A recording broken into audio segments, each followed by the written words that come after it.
Halo, assalamualaikum warahmatullahi wabarakatuh, sahabat Peternak Muda, subscribernya Mas Wan semuanya. Alhamdulillah hari ini kita diberi kesempatan untuk buat video lagi kan kawan.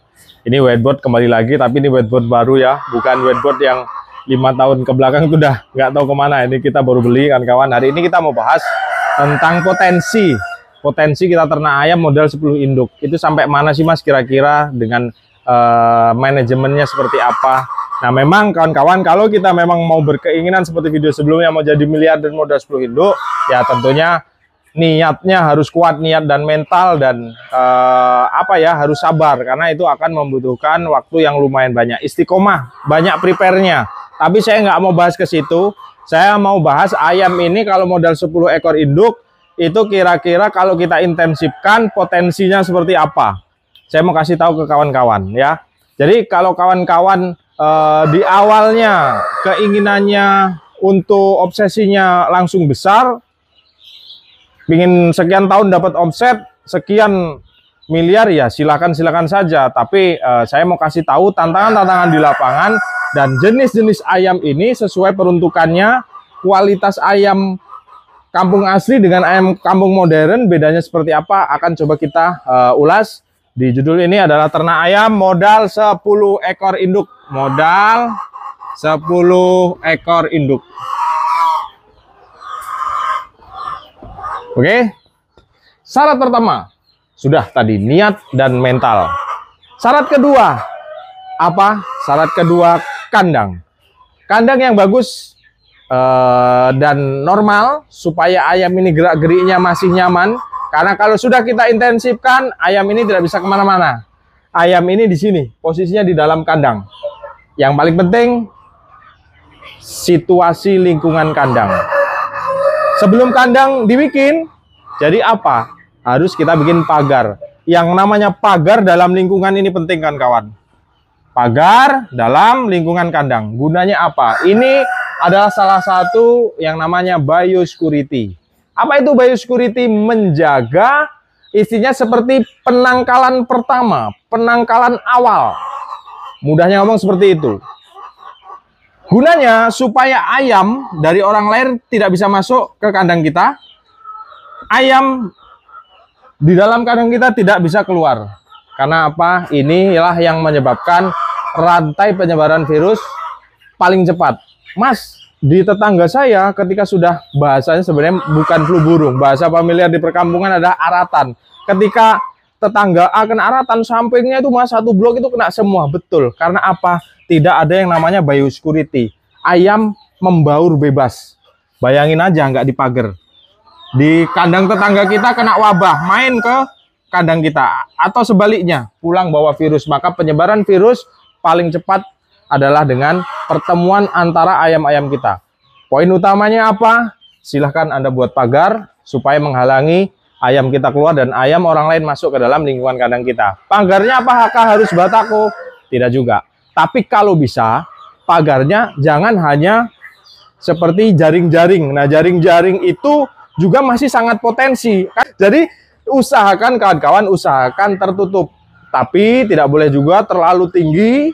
Nanti akan berimbas kemana? Berimbas ke putaran sirkulasi udara. Maka contoh di kandang kita ini hanya 2 meter, ketinggian kandang kita lebih tinggikan supaya perputaran udara, sirkulasi udaranya lebih sehat dan lebih bagus. Sudah ya, lahan. Lalu di sini kita buat kandang, bro. Ini kandang ini penting. Kandang ini seperti contoh di video ini sudah cukup. Contoh di foto nih, saya tampilkan di foto. Itu ukuran berapa Mas Yoga? Itu ukuran 4 kali 1,5. Jadi ini 4 meter, ini 1,5. Ya, nih kita asumsikan ini adalah lokasinya. 10 ekor induk apakah diplong Mas Yoga? Kalau saran saya mau diplong monggo, tapi kalau saran saya jangan diplong. Kita sekat saja jadi 2. Kita sekat saja jadi 2 supaya apa? Kita butuh 2 jago nanti. Jadi jumlah induknya dan jagonya itu 12 ekor. Supaya apa? Tingkat fertilitasnya benar-benar tinggi. Oke, kita bagi 2 dengan ukuran 1,5 kali 2 meter ya. Kita bagi 2. Ini kandang breeding, namanya breeding. Kalau kita memelihara induk untuk dikembangbiakan namanya breeding. Kalau anak-anaknya kita besarkan terus dijual kilo itu namanya fattening atau pembesaran. Sudah di sini Kandang sudah siap, lingkungan kandang sudah rapi. Yang kedua adalah penentuan jenis ayam yang mau kita pakai. Saya salip-salipan tuh sama ayam mau bertelur teriak-teriaknya. Ya, jadi ayam yang mau dipakai apa? Mas, saya mau ayam kampung asli. Boleh. Tapi saran saya terlalu lama. Kenapa? Karena siklusnya itu bisa 3,5 bulan.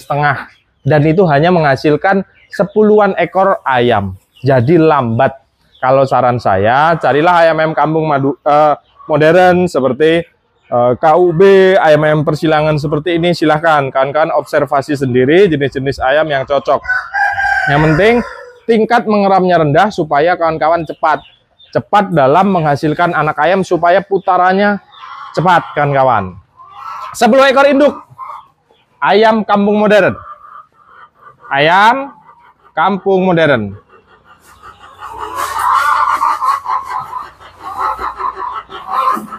Oke, 10 ekor induk ini, ingat saya mau kasih tahu, ini adalah kunci dalam breeding. Ada 3 hal kunci dalam breeding. Yang A adalah fertilitas. Yang B, oh sorry, salah, diulangi. Lupa kulur. Produktivitas. Yang kedua fertilitas. Yang ketiga daya tas. Nah, ini ngaruh ini lur. Ini 3 kunci ini adalah kunci breeding. Produktivitas, fertilitas, dan daya tetas.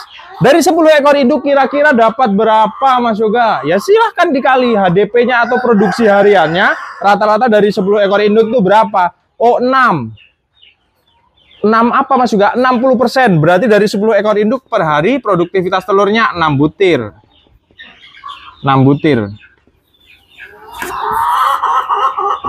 Kita kumpulkan secara berkala karena telur ini siklusnya 21 hari menetas, baik dierami secara manual atau alami maupun dengan mesin tetas sama 21 hari. Maka kami menyarankan kalau peternak mandiri kumpulkan selama maksimal 7 hari.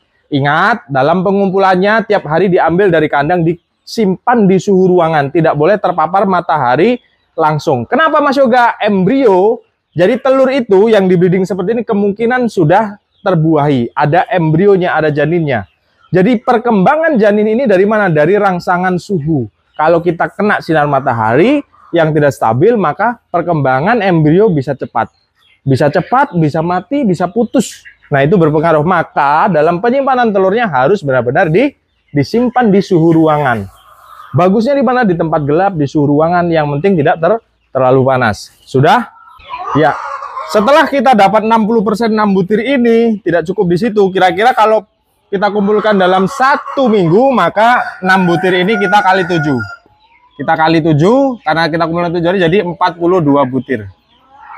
42 butir ini akan kita masukkan ke mesin tetas. Kalaupun tidak dimasukkan ke mesin tetas, kawan-kawan dierami dengan induknya, tetap saja tidak akan semuanya menetas. Maka kadang-kadang sangat jarang 1 ekor ayam kampung asli mengerami 13 telur, maka kadang hasilnya yang menetas tidak semuanya. Wajar, karena tidak semua telur akan terbuahi. Fertilitas biasanya paling enak dibikin berapa? 80%. Oke, jadi 42 butir ini dikali 80%. Tingkat fertilitas terkumpul sekitar, kita bulatkan 34 butir. Ini adalah 34 butir, ini adalah telur yang terbuahi dari jumlah telur yang kita masukkan ke mesin tetas 42 butir. Mas, kok nggak semuanya? Saya katakan di awal tadi, tidak semua berhasil terbuahi, dan itu sudah sangat wajar kawan-kawan. Sudah sangat wajar sekali. Ini belum selesai. Dapat 34 butir. Dilanjutkan, kita masukkan mesin tetas sampai dia menetas. Kapan kita tahu fertilitas ini? Cara candling atau teropongnya, rata-rata kalau yang sudah berpengalaman, insya Allah di 2-3 hari sudah tahu ada embrio terbuahi atau tidak. Kalau yang awam mungkin, yang masih awal-awal, mungkin di 5-7 hari itu baru benar-benar kelihatan. Ditandai dengan adanya urat-urat atau serat-serat dalam kuning telur, ada di titik di kuning telur itu kan kawan. Nyawa embrionya ada di situ.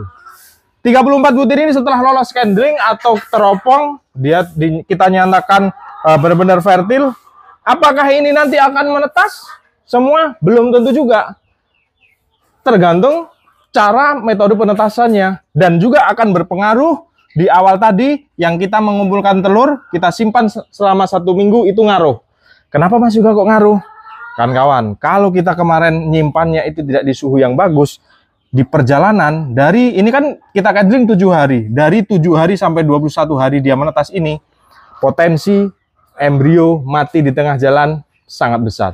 Maka paling enak kalau mesinnya sudah bagus, kita kali berapa? Kita kali daya tetasnya, kita buat 90%. Maka ketemu berapa? 34 dikali 90%. Sekitar 30 ekor ayam atau 31. Potensi dari 10 induk ini dengan hitung-hitungan HDP-nya 6 butir atau 60% dari jumlah populasi induk, kita dapat sekitar 30 DOC atau 30 ekor anak ayam setiap minggu. Potensinya seperti ini. Mas, kira-kira ini kita bisa merasakan hasilnya kapan? Oh bisa. Jangan nunggu bulanan. Anda mau jual telur dari produksi dari awal per hari 6 butir jual telur sudah ketemu hasil, tapi akan sangat menipis. Lalu kapan lagi bisa dijual ini? Pada saat menetas DOC. Bahasa Jawa kutuan atau DOC. DOC ini bahasa singkatan dari bahasa Inggris. Day old chick atau anak ayam umur 1 hari. Ini sudah ada duitnya, ada cuannya, sudah ada. Mas, saya mau mengembangkan ayam ini, saya mau pelihara sampai benar-benar nanti bisa dijual ayam pedaging. Ini yang namanya siklus. Kita sudah ketemu siklus ya. Kita kumpulin telur selama 1 minggu. Kita masukkan telur selama 1 minggu sekali. Terus ini kan nggak mungkin berhenti kalau selagi ayamnya itu masih hidup. Terus dia akan memproduksi. Sekarang kita mainkan cara pembesaran siklus ayam kampung pedaging. Oke? Oke dong. Seret.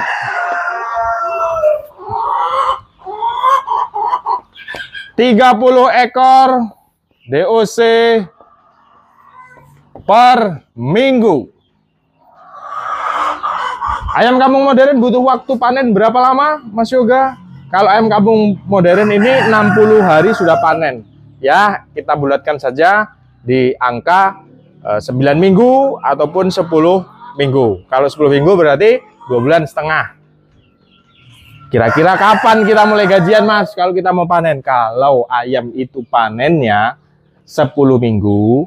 Kalau kawan-kawan mau pakan alternatif, itu pasti molor. Beda dengan pakan full pabrik, pasti molor. Kalau full pabrik, ayam kampung modern seperti ini, insya Allah di 50-an hari sudah panen. Tapi kalau pakan alternatif, boleh. Nanti kita bahas pakan alternatif di video selanjutnya. Kita buat sekarang adalah rata-rata di 9 minggu. Oke, di 9 minggu panen. Panen di 9 minggu. Panen 9 minggu. Usia 9 minggu. Maka kapan kita mulai panen? Kalau kita sudah menetaskan periode ke-10. Periode pertama 30 butir. Periode kedua 30 butir. 30 butir ketiga 30 ekor keempat. 1, 2, 3, 4 5 6 7 8 ngebor ini. 1, 2, 3, 4, 5, 6, 7, 8, 9. Ketika DOC menetas ke 9 minggu dari awal kita mulai menetaskan telur, maka kita sudah mulai panen ayam. Dan ini akan berlanjut setiap minggu. Kenapa? Istilahnya sudah main siklus usia tertua panen. Nanti di sini disusul lagi dari tetasan yang selanjutnya. Ini yang dinamakan siklus peternak mandiri. Mas, tantangannya besar nggak? Besar. Kandang yang dibutuhkan bervariasi. Kita sekarang akan bahas kandang. Kandang induk sudah ya. Nah, sekarang akan kita bahas yang namanya kandang pembesaran. Mas, masih dalam tata lingkungan di kandang breeding, kira-kira aman nggak? Aman. Tapi ingat, kebersihan kandang, sanitasi kandang harus benar-benar dijaga. Karena apa kan kawan? Rata-rata pakan ayam pembesaran memiliki protein yang besar, 20% up. Beda dengan pakan induk seperti ini, 16 sampai 18%. Maka potensi apa? Potensi potensi amonia, potensi feses itu lumayan besar. Oke, tapi nanti itu akan kita bahas. Ya, oke, kita mainkan sekarang adalah contoh kandang pembesaran yang mana kita main yang namanya siklus mingguan. Ini kandangnya banyak-banyak tipe nih kan kawan. Siklus mingguan. Ada namanya masa brooding kawan-kawan. Jadi masa brooding ini adalah masa-masa emas. Masa-masa ayam itu butuh nutrisi yang benar-benar besar, membentuk struktur tulang dan segala macamnya. Ini nggak boleh main-main. Dari segi pakan, dari perawatan dari pola perawatan nggak boleh main-main. Kurang pakan, ayam akan terhambat pertumbuhannya. Oke, itu next time kita bahas. Kita bahas sekarang kandangnya. Kandang brooding. Oke. Kandang brooding, nanti saya contohkan fotonya ya, kandang brooding. Ada 3 tingkat, A, B, C, seperti contoh di foto ini. Mas, kenapa kok 3? Kita target ya, kita target usia ayam ini cuman 2 minggu di kandang brooding. Oke, minggu pertama masuk, minggu pertama ya, ini kita kasih angka 1, minggu pertama masuk. Tetasan kedua dia masuk ke sini. Oke, tetasan ketiga di sini. Oh sorry, salah ngomong saya. Kita target masa brooding itu bagusnya itu 3 minggu, karena nanti setelah itu kandangnya akan terbuka. Jadi kita target 3 minggu. Maka saya sarankan kandang kawan tingkat. Tadi kita dapat berapa per minggu dari 10 ekor induk? Kita dapat 30 ekor. 30 ekor, 30 ekor, 30 ekor. Masuk usia seminggu, ini sudah usia seminggu, ini masuk, ini usianya sudah 2 minggu. Ini mau keluar, di sini sudah 3 minggu, di sini 2 minggu, di sini 1. Jadi akan terus disusul. Nanti minggu keempat berarti ayam yang pertama sudah masuk usia 3 minggu. Harus dipindahkan Mas juga, betul, harus dipindahkan. Luas kandangnya kira-kira berapa kalau sampai di usia 3 minggu? Dengan ayam kampung modern seperti ini membutuhkan minimal ini 2 meter. 2 meter itu lebarnya minimal. Syukur-syukur kalau saya senangnya itu ayamnya ikut teriak. Saya senangnya itu di 2,4. Kenapa? Karena itu triplek itu panjangnya 2,4. Jadi saya supaya kita tidak boros dengan yang namanya triplek, saya senangnya kita buat dia di 2,4 lebarnya. Jadi triplek itu lurus, itu utuh gitu kan kawan.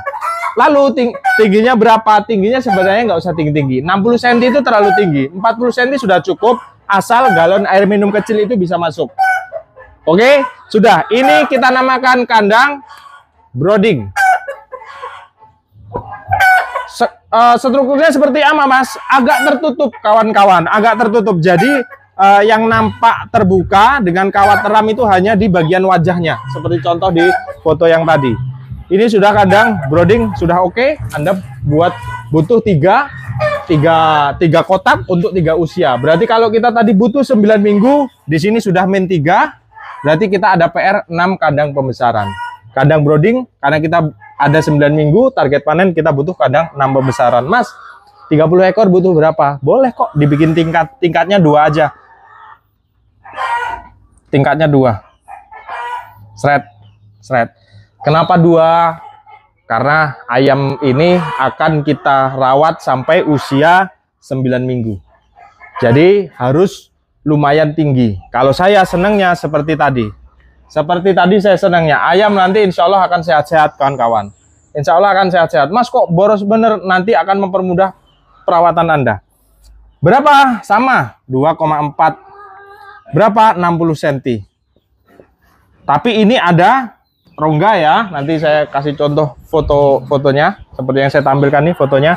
Ini ada rongga untuk tatakan fesesnya, atau silahkan pakai metode seperti apa. Kenapa 60 Mas? Ini 2,4. Kembali lagi. Lebar triplek. Lebar triplek itu berapa kira-kira? Lebar triplek itu 240 kali 120. Maka triplek itu saya bagi 2. Panjangnya tetap utuh. Tapi kalau sudah masuk ke kandang pembesaran seperti ini, fattening seperti ini, yang tertutup hanya mana Mas Yoga? Yang tertutup hanya atas, bagian atas tingkat paling atas, bagian atas tingkat paling bawah, lalu samping kanan kiri. Kanan kirinya, nah seperti tampilan di video ini, kanan kirinya adalah tempat untuk makan ayam. Berarti diisi berapa? 15 ekor. Dengan diisi 15 ekor ini dengan lebar 60, insya Allah longgar. Kalaupun ini bisa masuk sebenarnya 50 ekor juga bisa masuk. Tapi kalau untuk awal-awalan saya sarankan kawan-kawan jangan terlalu sempit.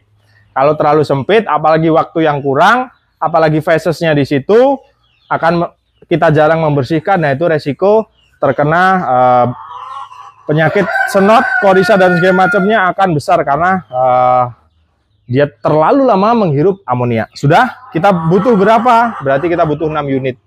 Mas kok boros banget? Ini kalau Anda paksa 30-30 cukup nggak? Cukup sebenarnya. Tergantung kawan-kawan nanti amati. Berarti kalau ini kita isi 30-30 maka kita hanya butuh 3 kandang. Tapi kalau mau kita isi 15-15 berarti kita butuh 6 kandang. Nih. Bayangin, kan sudah harus membayangin, oh kandang breeding sebelah sana. Saran saya, kandang breeding jangan terlalu dekat dengan kandang fattening atau kandang pembesaran. Jangan. Kenapa Mas Yoga? Ini amoniaknya tinggi. Fesesnya, keluarnya, volumenya lebih besar. Jadi saran saya seperti ini desainnya. Kalau mau benar-benar mendesain,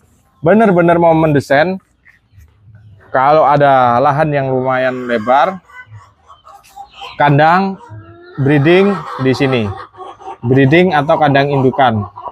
Oke, di sini boleh kandang brooding. Kandang brooding usia berapa? Ini induk ya, ini induk. Kandang brooding usia 0 sampai 3 minggu. 3 minggu. Nah, sini sudah jarak, Anda bisa kasih di sini untuk taruh gudang penetasan bisa, untuk Anda nyantai bisa, terus untuk mesin tetas bisa, untuk gudang pakan bisa. Nah, ada jarak. Nah, di sini ada jarak lagi. Sret, di sini adalah lingkungan kandang pembesaran. Nah, jangan ditempel-tempel di sini kawan-kawan. Satu, looknya kurang enak. Kedua adalah putaran sirkulasi udaranya kurang. Kalau begini nih di ruang tengah masih ada loss. Bisa Anda kasih di sini buah-buahan, tanam-tanaman ya untuk pensuplai oksigen lebih bagus. Jadi jangan dibabat habis begini. Sret begini. Aduh, itu saya pastikan kawan-kawan sebagus-bagusnya kita merawat akan jenuh struktur kandangnya. Lingkungan kandangnya jenuh. Kandang kalau sudah jenuh itu juga kurang sehat. Sebenarnya kan kawan, siklus yang tadi kita hanya ngepres beberapa kandang tadi itu juga resiko karena kandang itu butuh istirahat. Kandang itu butuh istirahat, kalau bisa dilebihin 2 kandang. Jadi kandang itu ada yang istirahat. Maksud nggak dilebihin 2 kandang? Kalau tadi kita butuh 9, Anda buat 12 untuk melebihi serep-serep. Anda lebihin lah, biar kandang istirahat. Satu siklus pakai lagi, yang tadi dipakai istirahat. Itu insya Allah kan kawan, insya Allah ayamnya sehat. Oke, kita belum bicara yang namanya penjualan. Saya nggak mau berbicara penjualan. Kenapa? Karena di beda-beda daerah itu sangat luar biasa. Bayangin saja ya, 3 kali 9, 30 per minggu dapat 30 dikali 9 minggu sama dengan 270 ekor ayam. Anda melihara 270 ekor ayam dan 12 ekor indukan. 270 ini berbagai usia, dari usia 0 sampai usia 9 minggu.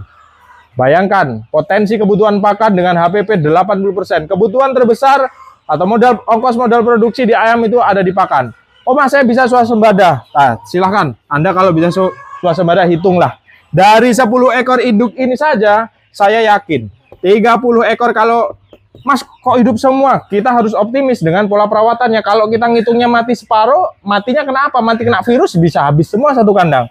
30 ekor per minggu, PR kawan-kawan semua, bisa nggak jual 30 ekor per minggu? Ini dulu. Mulailah dengan 10 ekor induk, 30 ekor terjual nggak? Per minggu loh, ingat. Per minggu, Anda harus mengeluarkan ayam sebanyak 30 ekor.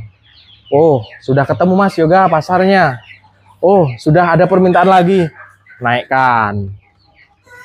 Naikkan induknya, tambah. Ini kira-kira modalnya berapa Mas Yoga? Silakan dihitung sendiri. Kalau ayamnya tiba-tiba jatuh dari langit, mungkin nggak perlu kita hitung ayam. Tapi kalau ayamnya beli, terus kandangnya segala macam, maka kuncinya adalah niat, mental, modal berarti ya. Modal sama insya Allah garis tangan Allah Subhanahu wa Ta'ala kalau kita diberikan rezeki di sektor peternakan ayam kampung ini. Jadi itu kan kawan, gambarannya 10 ekor induk itu tidak sepele, apalagi kita intensifkan ayam kampung modern, main periode siklus mingguan. PR, bisa nggak jual 30 ekor ini? Kalau belum jual 30 ekor ini belum bisa, maka jangan bermimpi jadi miliarder. Bisa nggak hidup dulu seperti di video sebelumnya. Mas, kok banyak ya PR-nya? Banyak.